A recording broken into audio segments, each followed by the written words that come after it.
Olá, pessoal, boa noite. Sejam bem-vindos a essa roda de conversa, o nosso Happy Hour com Impacto, com o tema Circularizando o Futuro, um bate-papo sobre economia circular. Esse evento está sendo promovido pelo grupo Fellows da Abraps, Associação Brasileira de Profissionais pelo Desenvolvimento Sustentável. E na organização estamos eu, Edurne Miravetti, os meus colegas Gabriel Vazovino, Patrícia Petri e Rafaela Queiroz. Rapidamente, fazendo a minha autodescrição, eu sou mulher, cabelos lisos e estou utilizando óculos. Queria agradecer a todos vocês que se juntaram a nós aqui nesse bate-papo no dia de hoje. E, claro, muito obrigada, Tatiana Araújo e Vitor Kim, nossos convidados super especiais de hoje. E eu vou passar a bola para a Rafa. Olá, boa noite, pessoal. Eu sou a Rafaela Queiroz, sou uma mulher branca, de cabelos ondulados, loiros. Estou vestida hoje de preto e eu vou fazer agora uma rápida apresentação dos nossos convidados. A Tatiana, ela é Managing Director do Brasil na Caring e especialista em sustentabilidade e gestão ambiental com cerca de 20 anos de experiência. Atua como consultora, palestrante e treinadora, contribuindo para a estratégia de negócios das empresas, especialmente nas agendas ESG, GRI, ODS e economia circular, com passagens por instituições renomadas, incluindo o Conselho Empresarial Brasileiro para o Desenvolvimento Sustentável e consultorias como a Deloitte e a Bureau Veritas. Tatiana também é consultora da Rede Brasil do Impacto Global e integra o board da Global Reporting Initiative, na Holanda.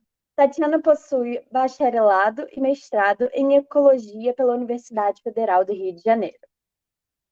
E agora é o Vitor, que é consultor de sustentabilidade na ERM, com 8 anos de experiência em sustentabilidade, focado em conformidade, due diligence, de meio ambiente, saúde e segurança ocupacional, estratégias de ESG, GRI e SASB e finanças sustentáveis, com habilidades em comunicação para sustentabilidade e experiência internacional.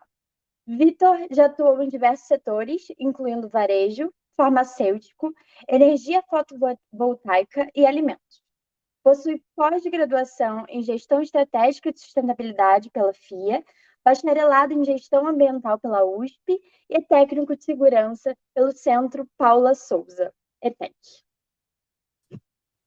Muito bem, pessoal. E só para contextualizar um pouquinho, então, por que a gente está reunido aqui hoje, né? Porque a gente está cada vez mais comprometendo a capacidade da natureza de se regenerar, de absorver os nossos resíduos, de manter a biodiversidade e de nos prover elementos essenciais à nossa sobrevivência, como água, ar, solo e clima. Isso significa que a gente está colocando em risco o nosso bem-estar. Então, para isso, a gente vai analisar um pouquinho o conceito de economia circular, né? Na economia tradicional que vivemos, que é o modelo linear, a gente extrai, fabrica, usa e descarta. Mas aí, então, a economia circular ela propõe minimizar os resíduos, promovendo a reutilização, a reciclagem e a reintegração de materiais, criando um ciclo sustentável. Hoje a gente vai conversar sobre esse conceito, seus benefícios para o meio ambiente e para a sociedade, e como as empresas podem adotar essa abordagem em seus negócios. Lembrando que a gente vai abrir a roda para perguntas ou comentários. O público pode participar utilizando o chat da própria live e a gente vai tentar responder o máximo de perguntas possíveis, respeitando, né, o nosso tempo limite. A gente espera que vocês aproveitem muito esse momento de troca de conhecimentos e experiências. Boa noite a todos, meu nome é Patrícia Petri, eu sou uma mulher branca, de cabelos escuros com luzes, estou com um colete branco e uma blusa preta. Eu queria começar esse bate-papo já com uma pergunta para a Tatiana. Primeiramente, né, assim, você pode expandir essa explicação sobre a economia circular? E como que esse conceito se diferencia da sustentabilidade como conceito mais abrangente? Ótimo, obrigada, Patrícia. Bom, então, boa noite, eu sou a Tatiana Araújo, uma mulher branca, cabelos ondulados escuros, castanho escuro, olhos castanho escuros. Estou com uma blusa preta e batom vermelho. Bom, então vamos falar sobre economia circular, né? De uma forma geral, e aí eu tenho que tomar cuidado para me segurar, porque a professora fala muito, então eu vou tentar ser breve aqui. Mas a economia circular é uma mudança na visão do modelo econômico que a gente trabalha. Então, a gente precisa olhar para a produção, todo o nosso processo produtivo e mudar aquele formato linear, que é o que a gente tem hoje em dia, onde a gente extrai recursos, produz e depois tem um fim de vida desse material, e tentar reformular todo o processo de forma que a gente não precise extrair o recurso. Então, essa é a ideia principal. Eu vou captar algum recurso que já está sendo utilizado na natureza, mas não só isso, porque também a gente tem que tomar muito cuidado para não cair na imagem só da reciclagem quando a gente fala de economia circular. Então, a ideia também é prolongar o ciclo de vida dos produtos, reutilizando, fazendo remanufatura, trazendo aí os círculos aí do diagrama de borboleta da Fundação Ellen MacArthur, vale a pena dar uma olhada. Então, trazer essa visão como lidar com os recursos. Acho que de forma bem breve, para deixar também o Vitor trazer a visão dele. Perfeito.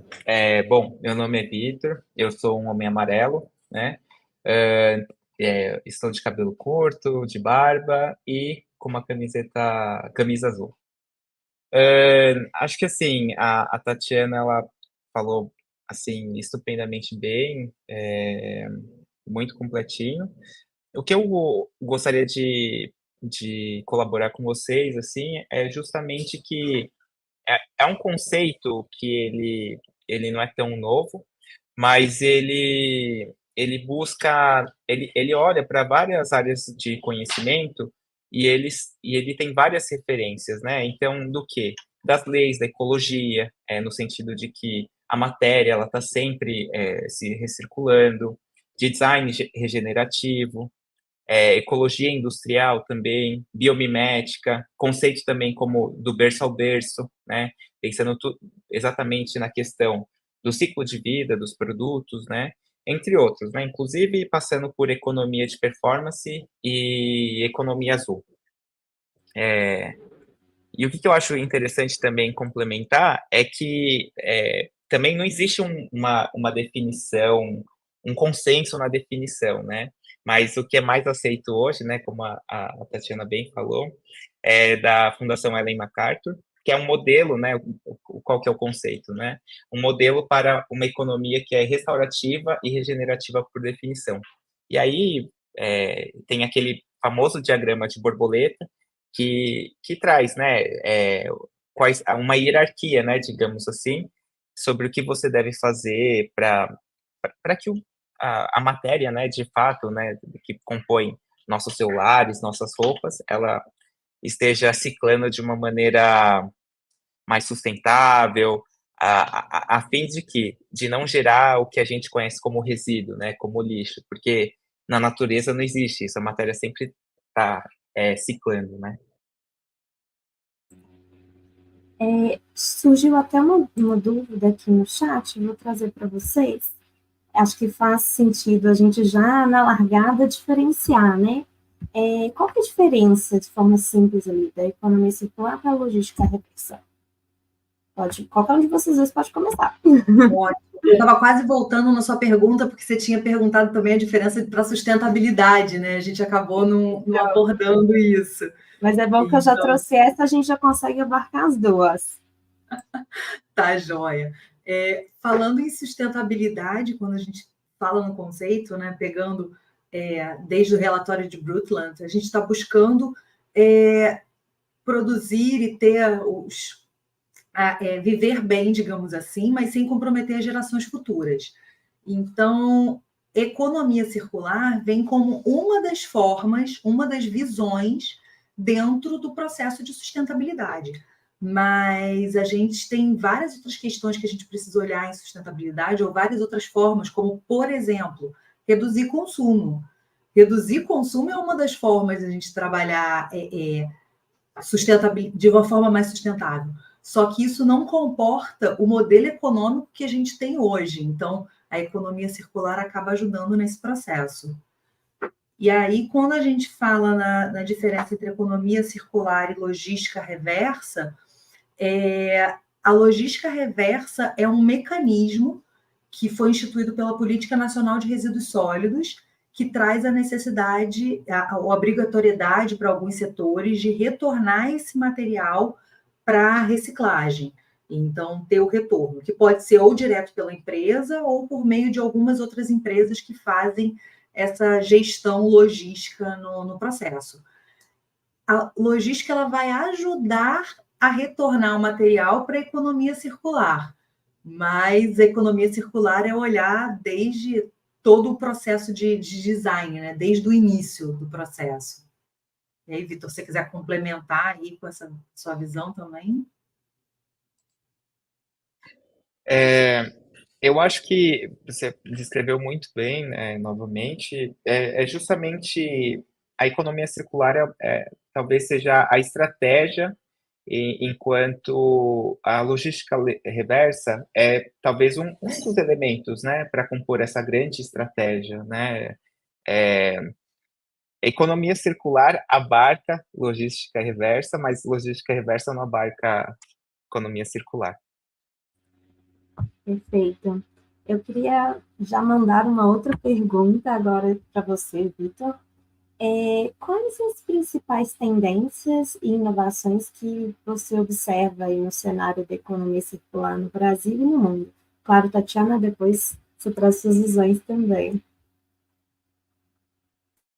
Acho que tem bastante coisa, né? Tem, inclusive isso quando eu fiz um artigo que a gente publicou recentemente, a gente usou esse modelo, que é um modelo bastante famoso em termos de indústria, chamado Resolve. É um modelo é um framework que a McKinsey fez e que, na verdade, ela define estratégias para você implementar a economia circular, porque, de forma geral, a economia circular, ele é um conceito muito bonito, né?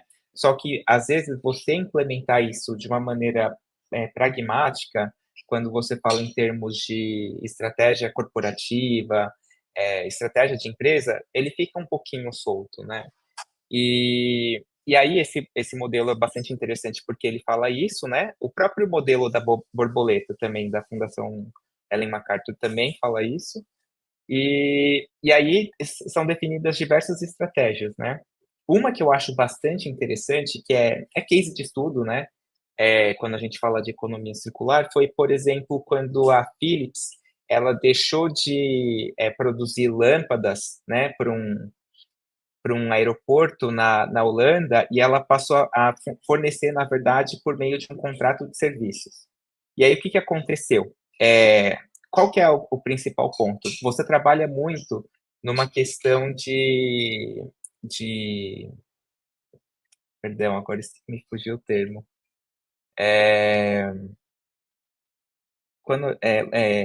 Obsolescência programada. Muitas vezes, quando você manufatura um produto, você trabalha na perspectiva da obsolescência programada. E quando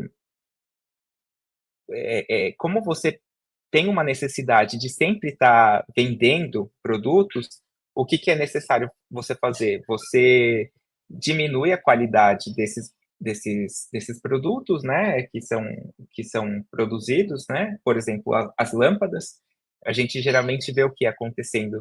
Lâmpadas que elas queimam em um ano, né, ou 2 anos, e aí você precisa fazer a substituição. E a partir do momento que a Philips entrou com esse projeto, que era um fornecimento, ela buscou o quê? Ela buscou desenvolver lâmpadas que não queimam, né? Que elas vão exigir menos consumo de energia, que elas vão precisar de menos manutenção, menos reparo. E aí, o que você consegue? Ao invés de você vender um produto, que é a lâmpada, e o conceito desses serviços de assinatura é isso. Você não precisa ter o produto. Você simplesmente pode assinar, ter uma assinatura, sempre vai chegar, ou as coisas vão ser trocadas, ou essa roupa não é minha, quando eu cansar dela, eu mando de volta para a empresa, entendeu? E você consegue, de fato, ter estratégias para diminuir o impacto. Então, nesse caso, a Philips, o que ela fez nesse exemplo dos aeroportos? Ela mudou o esquema de negócio dela, em vez de vender lâmpadas, ela estava fornecendo por meio de um contrato, e ela tinha que buscar, por meio de eficiência energética, seja na produção, seja no uso, eficiências de manutenção, aumento do tempo de vida, ela fez o quê? Fez com que as lâmpadas dependessem de trocas recorrentes, a produção delas era uma produção mais sustentável, porque demandava menos recursos, porque você não estava trocando as lâmpadas o tempo todo. Então, esse é um case que é famoso e que eu acho que é uma boa referência, assim, sabe? Acho que talvez a Tatiana tenha ideia, alguma outra referência, assim. Eu vou ficar pensando em mais alguma outra. Combinado. Legal. Não, esse case é muito bacana, né, Vitor? Porque acho interessante dele é que você muda a forma do teu negócio. Você muda a visão de vender produto para vender serviço. Então, é um reformular como trazer as informações, né? Tem alguns cases que vêm sendo feitos e alguns eu entendo que por uma visão aqui de oportunidade de mercado, outros também por algumas cobranças que estão sendo feitas na União Europeia. Então, hoje em dia, a União Europeia, acho que é interessante saber aqui no mercado brasileiro que a União Europeia tem um plano de ação para a economia circular, tem um desdobramento, e isso, empresas que trabalham com exportação já precisam olhar para esse cenário. Mas um case que me veio aqui à cabeça bem simples de entender foi de produtos de limpeza. Tem uma marca que ela faz os produtos em cápsula. Então, o produto é concentrado, a gente tem uma embalagem bem menor para poder transportar, então, com isso, você reduz as emissões de gases de efeito estufa. Você dilui o produto quando chega na sua casa, numa embalagem maior que é durável, e essa embalagem ela é feita também de material reciclado. Então, eles trabalham a reciclabilidade na embalagem. Depois, outro ponto que é interessante, os produtos eles não são tóxicos, então eles são saudáveis, digamos assim, para humanos, para animais, que é outro ponto também, né? Não adianta você ter uma embalagem que você vai reduzir o teu produto, e essa redução ela é benéfica, né, do ponto de vista de transporte, por exemplo, a gente reduz as emissões provenientes desse transporte do material, mas, ao mesmo tempo, se eu tenho um produto que vai poluir o meio ambiente, eu não estou resolvendo. Então, o interessante, eu acho que o bonito da economia circular é quando a gente se propõe a olhar todo o processo produtivo e entender desde o início o que a gente pode fazer para mudar, e não só no final da cadeia. A gente não pode só pegar esse linear e fechar o ciclo, né? A gente precisa rever os processos.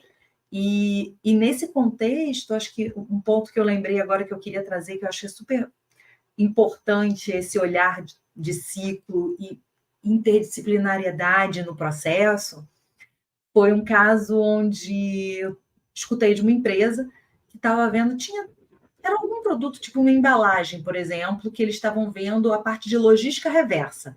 Não era nem economia circular ainda, eles só estavam vendo a logística reversa. Então, eles tinham aquela embalagem, precisavam ver para quem destinar. Acharam uma empresa que fazia reciclagem. Ai, que legal, vamos mandar a embalagem para esse reciclador. E aí, em determinado momento, uma outra área da empresa, que era, vamos dizer, design, marketing, teve uma excelente ideia de mudar a cor da embalagem. Então, vamos dizer, é setembro amarelo, vamos mudar a cor para amarelo dessa nossa embalagem. Ótimo, quando chegou lá no reciclador, eles tinham inserido um pigmento no processo que não era mais aceito e inviabilizou o processo de reciclagem. Então, por isso que é super importante a gente olhar todo o processo da cadeia, em todas as mudanças e o reflexo disso. Senão, nem a logística reversa a gente consegue, quanto mais a economia circular. Nossa, muito interessante isso. Acho que além disso, toda a cadeia, né? Toda a empresa tem que estar bem alinhada, né? Com tudo isso, todo o processo, senão realmente não funcionaria, né? Uma próxima pergunta que eu tenho Posso é, só complementar? claro, claro, Eu acho que, assim, quando a gente fala de... Por que que o modelinho, né, a gente fala o modelo da borboleta e tal, ele é um modelo muito bonitinho e ele é um modelo que, o que é interessante dele é que ele traz também essa questão das hierarquias, né? Então, o que que você faz? Você vai pensar na cadeia de produção desse produto, né, ou desse serviço, e você vai repensar em diversas estratégias, né? Então, um produto, ele pode ser regenerativo, né? É, por exemplo, sei lá, um papel que quando ele ser feito daquelas fibras e com aquelas sementes, e que quando ele cair num compartimento ambiental, tipo um jardim ou um aterro, ele vai germinar uma planta. Ou, por exemplo, também quando você fala sobre você fazer uma embalagem que ela não é multilaminada, então ela tem sei lá, uma embalagem externa que ela é de plástico, mas ela não é pintada, e depois internamente ela tem uma embalagem de papel, né? E aí o que que você faz? Você consegue reinserir esse material de volta na cadeia? Então, novamente, esse modelo da borboleta, né, ele é legal porque ele instiga você a pensar em toda essa hierarquia, né? Eu não vou lembrar daqui de cabeça, mas é tipo assim, não gerar, reaproveitar, consertar. E aí, as últimas hierarquias é o quê? É a reciclagem. Por quê? O que que acontece muitas vezes na reciclagem? Que a gente até depois pode falar. É, na maioria das vezes, a reciclagem ela acaba resultando num downcycling, não num upcycling. Inclusive, upcycling, do termo das roupas, né? Justamente, eu imagino, é um termo acadêmico, porque é o que faz mais sentido, é o que faz subir a hierarquia disso. Esse produto ele é melhor porque ele teve um upcycling. Mas na maioria das vezes, em especial com plástico, geralmente quando você recicla ele tem um tempo de vida, ele acontece o quê? Ele passa por um processo de downcycling. perfeito, muito boa complementação. Eu queria só reforçar para a nossa audiência né, que eles podem mandar suas perguntas no chat, que a gente está trazendo aqui para o Vitor e para a Tatiana. A próxima pergunta que eu tenho acho que é um grande desafio para nós, né, profissionais da sustentabilidade. Como que a gente pode influenciar de dentro para fora as tomadas de decisões para que elas possam colaborar efetivamente para fechar esse ciclo? E quais são as maiores dificuldades né, que nós profissionais podemos enfrentar? Vou começar agora pela Tatiana e Vitor, por favor, complemente. Pergunta do milhão essa daí, hein, Tatiana? Verdade. Bom, em termos de como ajudar, a gente tem várias formas de ir tentando fazer desde o letramento das pessoas, então ir levando o conhecimento até a conscientização de lideranças. Então, conscientizar a liderança também como uma oportunidade que vem do processo, né?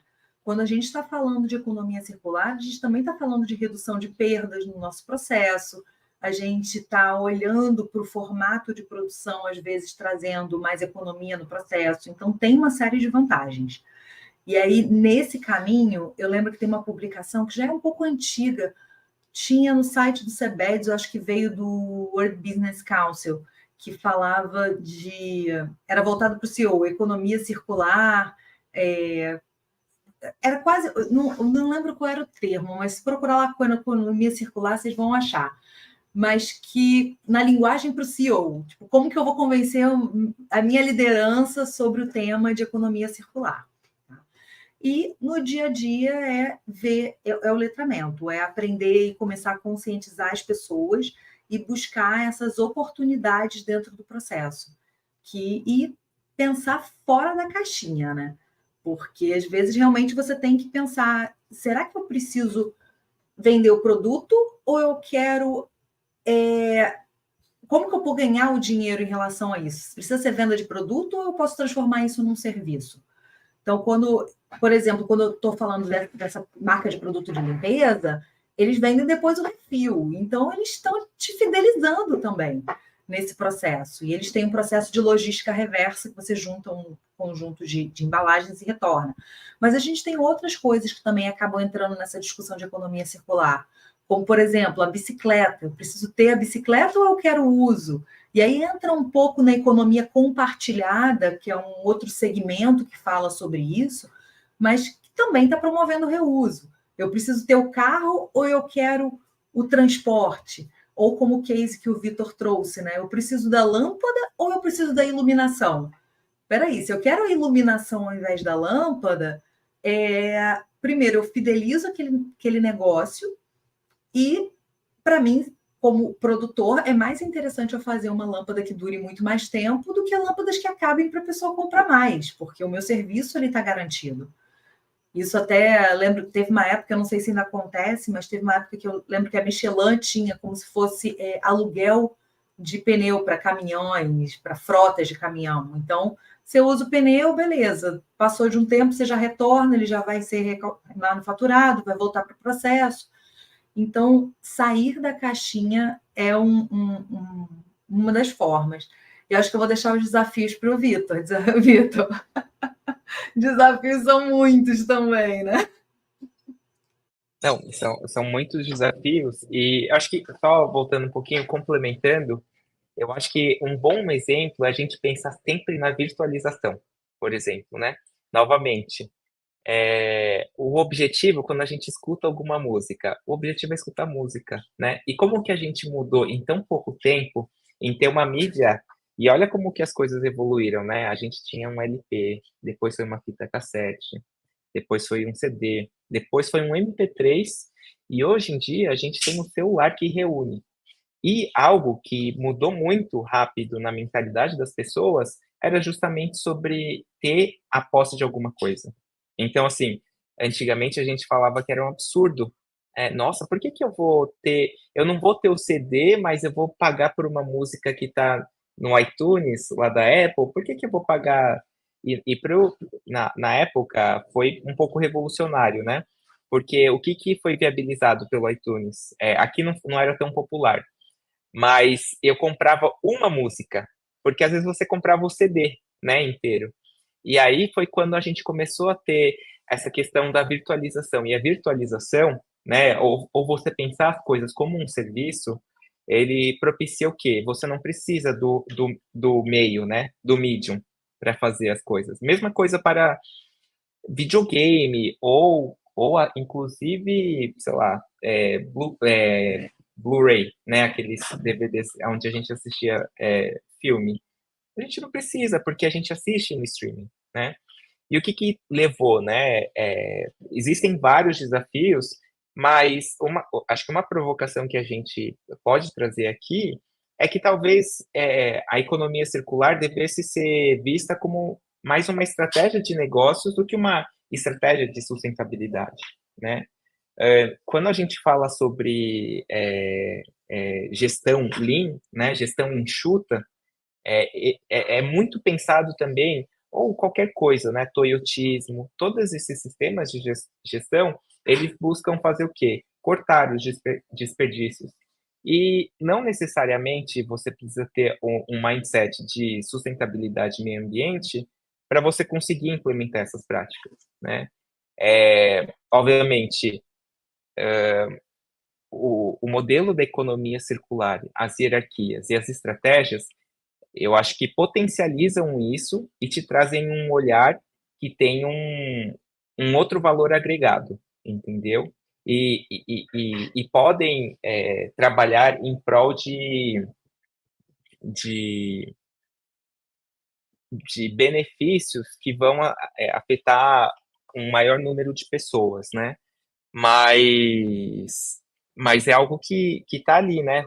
Por essas outras metodologias de gestão e estratégias, né?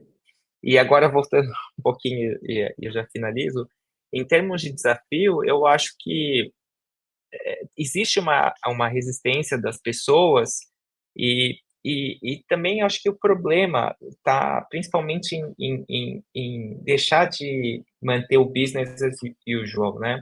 A gente parar de manter o status quo e pensar, né? Parar e pensar para desenvolver coisas novas, ter um momento fora da caixa e falar assim, poxa, olhar de fora e pensar assim, em termos estratégicos, o que a gente pode fazer?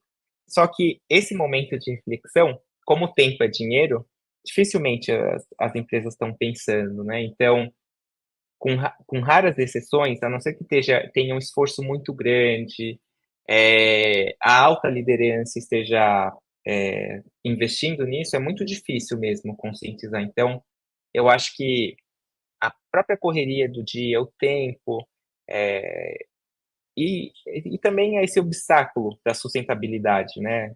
Que a Tatiana comentou, né? Do letramento. Eu acho que são grandes desafios ainda para a gente transpor. Com certeza. Não é para facilitar, tem mais uma pergunta difícil aqui no chat, que a Malu mandou. Para vocês dois, como vocês veem a aplicação da economia circular no setor do agronegócio em todo, né, hoje no Brasil, e se seria possível uma solução para os impactos ou se é apenas um primeiro passo? Ótimo. Bom, posso começar então? Não, manda bala. Falando, acho que na sequência do que o Vitor trouxe, né, das dificuldades, desafios da economia circular, que são mudança de cultura, né? Então, aqui, como que a gente traz essa visão de mudar a cultura, a visão pensando no agronegócio como um todo? 2 pontos de impacto maiores que eu pensaria aqui, olhando de uma forma bem geral, tá? São embalagens de produtos ou defensivos agrícolas, ou que nesse termo embalagem a gente tem logística reversa. Então, para a embalagem tem um processo. Mas pensando na regeneração de ambientes, cada vez mais a gente retirar isso e deixar o mais natural possível. Então, esse seria um dos pontos que ajudaria a minimizar impactos também. E outro ponto que às vezes passa despercebido quando a gente olha para o agronegócio são os subprodutos da produção. Então, vamos dizer, se eu estou produzindo amendoim, tá, eu vou produzir o amendoim, mas vai me sobrar a casca. O que eu vou fazer com essa casca? Ou eu vou ter a cana, eu vou usar uma parte do produto e depois eu vou ter o bagaço. O que eu vou fazer? Então, hoje em dia, e essa é um olhar de inovação muito forte que vem, existem vários olhares para como processar esses materiais. Então, a gente pode pensar em biodiesel, como a gente pode pensar em utilização para produção de energia a partir daquele material, ou até mesmo criar um outro produto. Então, eu lembro, por exemplo, uma vez que eu fiquei um tempo numa organização que trabalhava com inovação, e a gente olhava para o recurso Embrapi, que é um recurso governamental para fomento de inovação. E chegou uma empresa que trabalhava com um volume de coco muito grande, de água de coco, e aí a gente começou a conversar sobre o assunto. Então, por exemplo, você tem a água, mas sobrou o coco. O que você pode fazer com esse material? E existem alguns estudos online que a gente encontra de tentativa de produção de tijolos, por exemplo, com esse material. Então, seria fantástico, né? A gente conseguir fazer essa produção com uma larga escala, com um material que seria subaproveitado. Então, essa a maior visão assim, que eu acho que a gente poderia agregar, pelo menos que eu penso agora de economia circular, no agronegócio, seria pensar em subprodutos. O que está sobrando disso daqui? Porque dependendo do material, se ele vai ser de consumo humano, e aí, claro, a gente vai pegar esses critérios, né, de ser bom para as pessoas, para o meio ambiente, ser regenerativo, então a gente vai tender aí para um olhar de orgânicos, mas ainda que eu esteja trabalhando com uma larga escala e não esteja evoluindo para isso, a gente pode pensar o que está sobrando da minha produção e qual é o bom uso que eu posso trazer dele para manter ele no ciclo antes que ele se degrade e volte para o solo. Mas tem outras formas de aproveitar esses produtos. Vitor, se quiser trazer mais algum ponto. Claro. Um exemplo que a Tati trouxe, né, sobre a cana-de-açúcar, o que acontece? Tem um subproduto que se chama vinhaça. Ele, normalmente você precisa, muitos lugares fazem isso, né, você precisa tratar com uma estação de tratamento de esgoto, né, efluente, né, no termo científico, né, e aí o que você precisa, descobriram? Ele é muito rico em matéria orgânica, e só que ele é um problema, né? Qual que é o ponto? Você precisa diluir ele muito bem e você pode utilizar ele como um fertilizante, como um adubo. Então, você não precisa necessariamente fazer todo o tratamento para purificar ele. Você pode apenas, digamos assim, estabilizar ele, diluir ele em água e utilizar para irrigação. Só que o manejo, você precisa ter muito cuidado, porque esse material, né, ele em grande quantidade, ele é um poluidor, entendeu? E ele pode contaminar o solo, ele pode contaminar, inclusive, os corpos hídricos, por exemplo, e isso vai virar minerais, né, matéria orgânica para o solo e que vai ser reutilizado por uma outra planta e tal. Então, pensar em como você fecha esses ciclos, assim, né? Existem outras estratégias, né? Em especial quando você fala na questão, até a pergunta é bastante aberta, né? Agronegócio, pode ser pecuária, pode ser de tudo, né? Até também na pecuária a gente pode falar sobre questões de economia circular, em especial quando a gente fala sobre reaproveitamento de partes que, em teoria, ninguém consome, né? Sei lá, orelha, né? Por exemplo, a orelha do boi, né? Ele é utilizado às vezes como snack de pet, né? Não sei se vocês já viram. Então, você implementar essas coisas são estratégias e talvez nem era o intuito pensar muito na economia circular e tal, mas os produtores chegaram digamos assim, nessa solução de negócio. É até interessante, né, quando a gente consegue, quando a empresa consegue pensar isso, trazer resultados aliados, né, a uma economia melhor, que circula melhor. Inclusive, a Malu concordou com a sua explicação, Tatiana, falando aí desses subprodutos. Legal. Agora, Isso eu quero... até... Desculpa, eu só ia comentar aqui sobre isso, porque eu acho que na fala da Malu e no Vitor tem um grande argumento aí para convencimento interno. Quando a gente vê um case desses, que a gente vê uma possibilidade de aproveitar um determinado material, é uma oportunidade de negócio para a empresa. Quem trabalha com pecuária, eu já ouvi a frase de que do boi só se perde o mugido, porque todas as outras partes são aproveitadas em algum processo, em algum... Então, às vezes é a oportunidade de falar assim, poxa, olha só, a gente viu esse case aqui, ou eu vi tal coisa, tal pesquisa, será que não dá para fazer? E, é claro, às vezes a gente precisa de um investimento, como o Vitor falou, né, de pesquisa para inovação, só que existem recursos também para isso. Então, vale a pena procurar, eu conheci o caminho pelas federações de indústria, mas buscar se tem algum fomento de inovação, porque às vezes você quer investir numa pesquisa, o governo vai bancar uma parte daquilo para poder reduzir o teu custo e te ajudar a alavancar uma estratégia. E aí você faz o cálculo de quanto tempo esse teu investimento se paga. Porque às vezes é um investimento que você vai fazer, mas você vai deixar de ter que gastar para gerenciar um resíduo, para passar a ter um produto que você vai vender e vai lucrar com ele. Então, é uma boa mudança. Perfeito, até nesse sentido que você falou, né, de impulsionar, de fomentar a inovação, a gente tem uma pergunta aí no chat do Kempson que traz justamente isso, né, como impulsionar a inovação nas empresas e cadeias de valor para impulsionar a economia circular. A gente vê cases de espécies, como o da Votorantim, que utiliza a queima de caroços de açaí como fonte de energia. Vocês têm mais algum case ou mais algum insight aí sobre o tema para trazer para a gente? Olha, da própria Votorantim tem um outro case também, que é de resíduo urbano, sendo que é o final do processo do resíduo urbano. Então, por exemplo, você pega o resíduo, já verifica o que tem de reciclagem, e aí o final, que não seria possível de ser reciclável, ele vai para um coprocessamento. Então, esse é um dos caminhos, tem até alguns vídeos sobre isso também, trazendo essa visão. E já tem alguns cases buscando esses subprodutos como caroço de açaí e tal. A geração de fonte de energia, assim, é um caminho.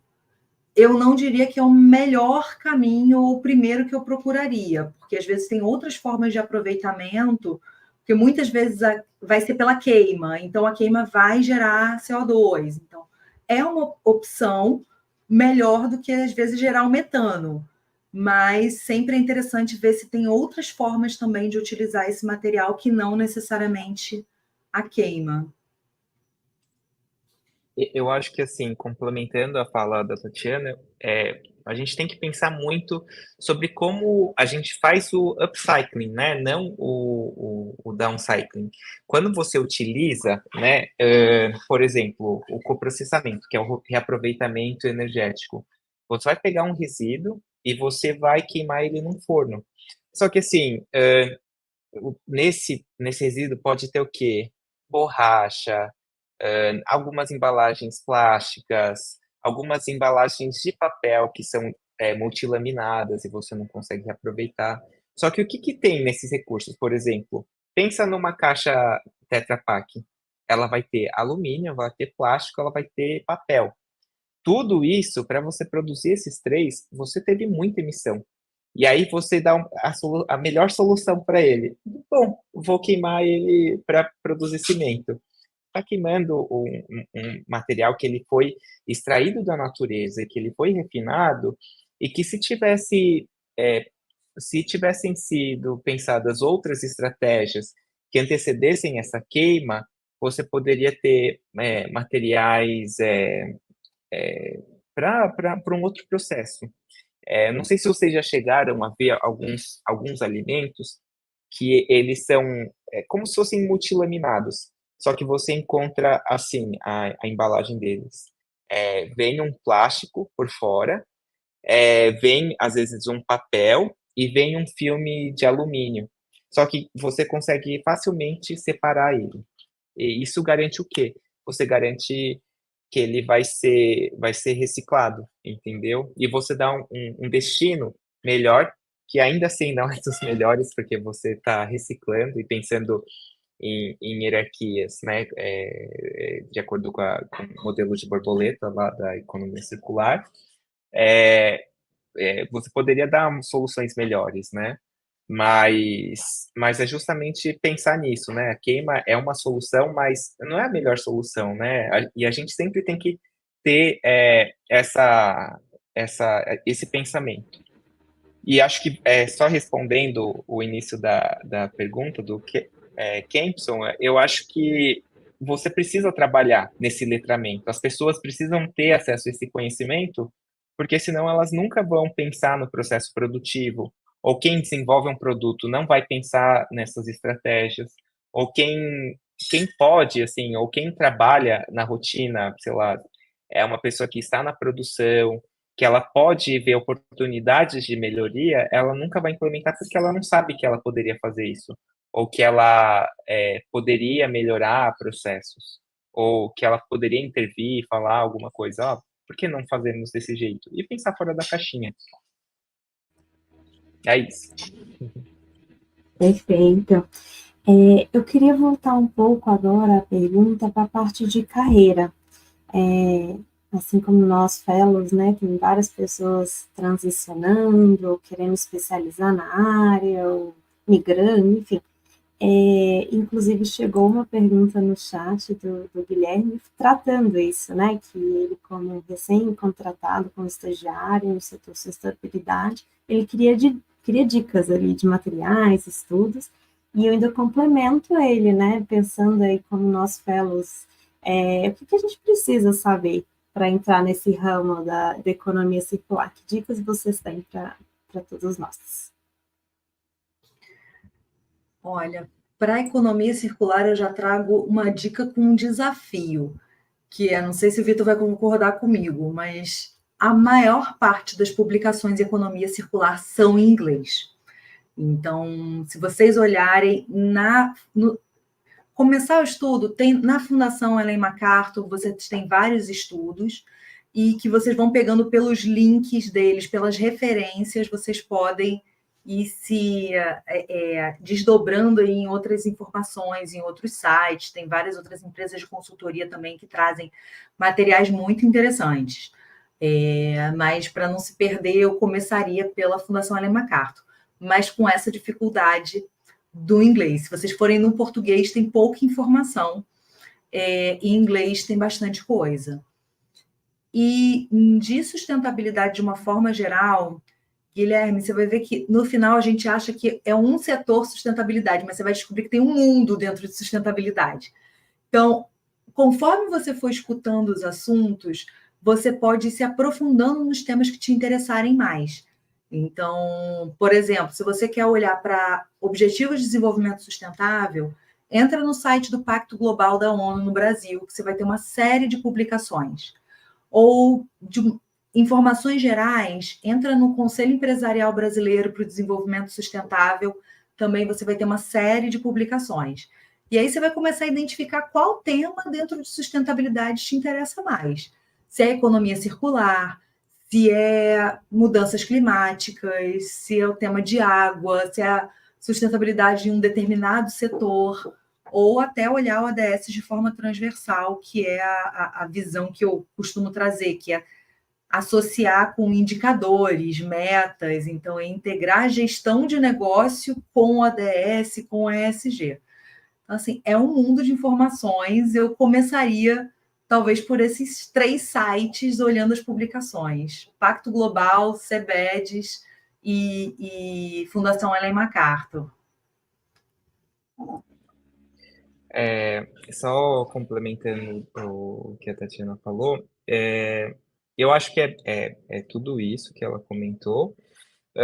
Uma coisa que eu acho que cada vez mais a gente vai escutar, tanto pela mídia, pelos problemas que a gente está passando no mundo, todo mundo já está acostumado com isso, mas é mudanças climáticas. E uma forma que eu acho que é bastante interessante de você estudar um pouco mais sobre mudanças climáticas, e esse é um material que ele normalmente está disponível, assim, vocês conseguem obter informação muito aprofundada, que é o quê? Os relatórios do CDP. Então, uma empresa que ela preencheu o CDP, né, o questionário deles, e eles disponibilizam na plataforma, você consegue ver, por exemplo, quando a empresa ela definiu uma meta de virar net zero, se ela tem, por exemplo, metas intermediárias, se ela fez também uma coisa que é o Science Based Targets, né, que são metas baseadas em ciência, e se eles validaram essa meta de acordo com a iniciativa, porque, pelo menos aqui onde eu trabalho atualmente, eu vejo uma crescente demanda e uma crescente necessidade das empresas se letrarem em mudanças climáticas e como que elas fazem esses reportes, né? Não só o CDP também, depois tem o TCFD, que é a Força-Tarefa para a Divulgação de Informações Financeiras. Agora eu não vou lembrar literalmente a sopinha de letras. Task Force for Climate Disclosure. Climate Disclosure, Força-Tarefa para relatos sobre o clima, né? Exato. E aí, o que eles fazem justamente no TCFD?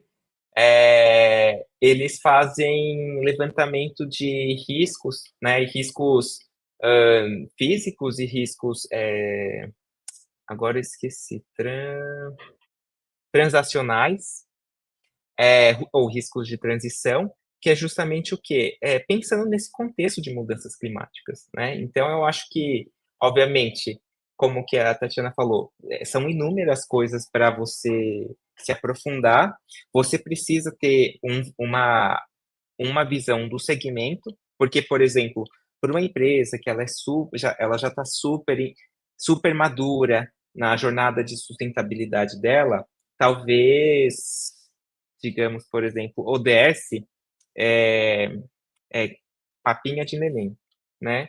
E talvez um assunto mais avançado seja, sei lá, certificação do sistema B, né? Então, talvez seja muito de você ler para onde você quer direcionar a sua carreira e buscar o que, que as empresas faz um benchmarking. Eu quero trabalhar no ramo de cosméticos. O que Boticário, Natura, sei lá, alguma Sephora, o que essas empresas estão fazendo? Enfim, pensar como você direciona e o que elas estão fazendo em termos de sustentabilidade para você direcionar sua carreira, considerando os frameworks que ela usa, abordagens, estratégias. Já que a gente já está até nesse papo de relatórios, eu queria trazer uma pergunta sobre as métricas. Quais são as métricas que são mais relevantes quando a gente avalia o sucesso de uma transição para práticas mais circulares? Vamos lá. Bom, eu vi que o Guilherme tinha comentado que ele trabalha na área de relatório de sustentabilidade, né? Então, relatório Global Reporting Initiative, a GRI. Se você entrar no site da GRI e procurar por download, você consegue fazer o download de todas as normas em português de forma gratuita. Tem relatório integrado, tem uma infinidade de frames e indicadores. Então, a gente tem recomendações de TCFD, como o Vitor estava trazendo, a gente tem SASB, tem Índice de Sustentabilidade Empresarial, tem várias métricas. Mas, para a economia circular especificamente, existe uma discussão muito grande de como medir esses avanços na economia circular. Então, não existem existem algumas discussões, eu já vi alguns estudos do WBCSD, algumas outras organizações, mas ainda tem toda uma discussão de como que você mede a circularidade do teu processo, como que você avalia.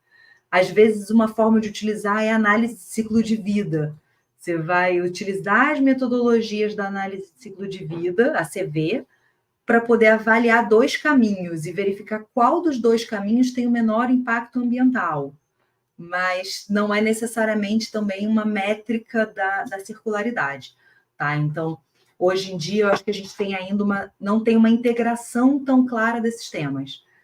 Como medir a circularidade, existem muitos estudos. Eu sei que tem uma norma técnica da BNT que está em discussão também sobre economia circular, mas eu acho que ela não entra, não tenho certeza, mas eu acho que ela não vai entrar em mensuração. Tá? E o que vai para relatório de sustentabilidade geralmente segue a GRI, conectando com alguns outros indicadores que podem ser solicitados pela empresa, como o CDP, por exemplo, que o Vitor também trouxe. Às vezes a empresa responde para o CDP, a empresa responde para os princípios do Pacto Global, ela vai trazendo insumos para um formato da GRI ou olhando também para uma integração, buscando os indicadores da GRI e buscando uma integração no formato de relato integrado. Acho que essa é a minha contribuição. Não sei se, Vitor, você sabe mais essa parte de como é que está a mensuração para a economia circular? Até onde eu estudei, está em estudo muita coisa. Não, eu acho que também desconheço, assim, e eu acho que vale reforçar também que a gente fala muito sobre KPIs, né? Por exemplo, o próprio GRI, ele traz muitas informações que são informações qualitativas, né? Sobre o meio de produção, o método de produção, do que necessariamente se é, sei lá, 50% melhor ou 50% pior. É, eu acho é uma questão bastante complexa. Eu sei que, inclusive, por causa das legislações na União Europeia, em especial com o CSRD, né, que é o Corporate Report, é, C, CSRD, Corporate Sustainability Report Directive, que é a diretiva, né, que diversas empresas de tamanho grande, médio e menores, elas precisam fazer o reporte de informações de sustentabilidade. Inclusive, tem alguns tópicos que cobrem a economia circular, mas eu acho que não chega no detalhe de KPIs em termos quantitativos, né? É um tópico bastante complexo. E eu acho que um caminho que vai ser para se chegar numa resposta, talvez seja muito olhando pela análise de ciclo de vida, né? Porque aí você pode comparar, de repente, pegada de carbono, pegada de água e consumo desses insumos para a produção dos produtos ou de um serviço, e você chegar assim, esse daqui é melhor porque ele está consumindo menos. Então, pensando que a gente tem que reduzir, talvez o consumo ou a geração de resíduos, esse vai ser melhor, né? Acho que é mais por essa linha. Perfeito. Infelizmente, o nosso papo está chegando ao final. Eu vou trazer o Gabriel, nosso colega, para fazer esse encerramento com vocês. Muito obrigada por ter tido. Legal, pessoal. Estava aqui acompanhando de fundo. Sou Gabriel Vasovino, vou fazer minha autodescrição. Sou um homem branco, ruivo, tô usando camisa azul, listrada e, enfim, imaginei essa sopa de letrinhas, né, que é a falar de sustentabilidade, muito bom. Gostei muito de ouvir vocês falarem, mas infelizmente chegamos aí ao final da nossa roda de conversa sobre economia circular. Eu queria agradecer a todos os nossos convidados, né, principalmente o Victor e a Tatiana, que são os convidados de hoje. Eu queria agradecer bastante vocês por ter disponibilizado o tempo de vocês para dar basicamente essa aula para a gente. Queria agradecer também os meus colegas aí de curso que também fizeram toda essa live acontecer. Então, obrigado a todo mundo. E agradecer de novo aos convidados que trouxeram aí esses conhecimentos, experiências e dicas aí que não tem valor sobre esse tema aí tão importante e atual. Também agradecemos aí a todos os participantes que fizeram as perguntas, que fizeram os comentários, que fizeram as contribuições. A gente espera que todos vocês tenham aproveitado esse momento de troca e aprendizado e até esse momento de inspiração. E também a gente convida vocês a não só seguir o canal da Braps, mas também seguir as redes sociais do Vitor e da Tatiana. Eu acho que só pesquisar vocês no LinkedIn já dá para achar. Recomendo aí para vocês ficarem sabendo aí sobre atualizações do mundo da economia circular. E também gostaria de pedir, assim como finalização de vocês, pessoal, uma contribuição, uma mensagem final que vocês gostariam de passar. Pode ser uma mensagem sobre o futuro da economia circular, sobre materiais de estudo, divulgar a rede de vocês, talvez citar alguma fonte aí de conhecimento. Então fica aí aberto aí para vocês. Se vocês, como a Tatiana começou a conversa, gostaria de pedir para o Vitor começar essa mensagem final e aí depois passar para a Tatiana. Obrigado, gente. Obrigado, Gabriel. Em especial para o pessoal que é fellows, que às vezes tem uma ânsia muito de fazer uma transição de carreira ou ingressar logo após da graduação, eu acho que talvez seja persistir nesse caminho da sustentabilidade e perseverar. A princípio, o que normalmente acontece é que são muitos requisitos, porque o perfil desse profissional é um perfil complexo. Não existe uma faculdade que prepara super bem um profissional, porque a pessoa precisa ser letrada em GRI, CDP, TCFD, né? Saber fazer inventário de gases de efeito estufa. Então, esse profissional, ele precisa ser muito ambivalente. Então, é difícil se inserir no mercado de trabalho. E esse tipo de resistência, para mim, foi um pouquinho difícil. Tinha esse norte, que é trabalhar com sustentabilidade, mas demorou um pouco.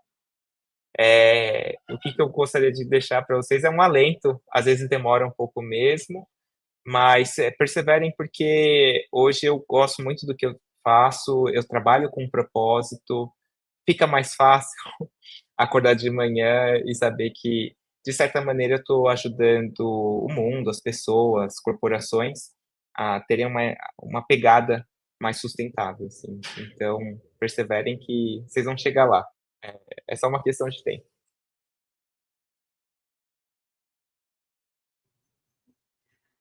Legal, Vitor. Eu tinha pensado em algo muito na sua linha. Eu pensei no desenho Nemo, que tem a Dory, que fala continue a nadar, continue a nadar. É quase isso, assim. Então, acho que trabalhar com sustentabilidade, a gente tem as nossas alegrias e os desafios, como todo mundo, toda área, né? Mas acho que no fim do dia o que me faz sempre continuar é pensar no propósito que está por trás do que a gente está fazendo. E nesse momento é um momento que está muito favorável, apesar de toda a dificuldade que é trabalhar com a área, que eu concordo com o Vitor, não é um tema único, não é uma aula de sustentabilidade, a gente cada vez mais vai estudando e vai vendo um mundo de informações, mas trabalhar com hoje em dia a gente tem um cenário também que eu brinco que quando eu terminei a faculdade de ecologia, eu era ecochata. E hoje em dia eu sou uma profissional requisitada no mercado. E isso não necessariamente porque a conscientização, bom, em parte melhorou, mas as demandas, as exigências das partes interessadas, dos stakeholders, está muito maior. Então, as empresas estão tendo que olhar para isso. Algumas porque entendem que é importante, outras porque tem que responder. E aí isso melhora o cenário para a gente. Mas eu acho que só para fechar, uma coisa que eu acho que é uma característica, eu já vim de outra área, eu já trabalhei com auditoria, conformidade legal, e uma característica que eu acho muito forte da área de sustentabilidade é a colaboração. Então, aqui é um cenário onde eu encontro muitos profissionais com um perfil colaborativo.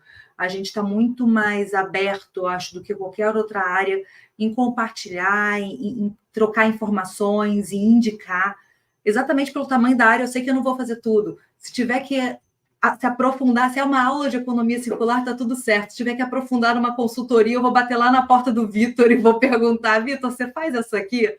Posso te indicar a pessoa? Então, acho que a colaboração, assim, troquem entre vocês, aproveitem esse network que vocês têm aqui para trocas, que é muito rico e certamente funciona muito. E obrigada, Brapos aí, Gabriel, todo mundo, Edurme, a Beatriz também pelo convite, agradeço muito. Prazer estar aqui com vocês. Legal, pessoal. Muito obrigado, então, a todos, a audiência que tem acompanhado até o final. E muito obrigado. Até a próxima.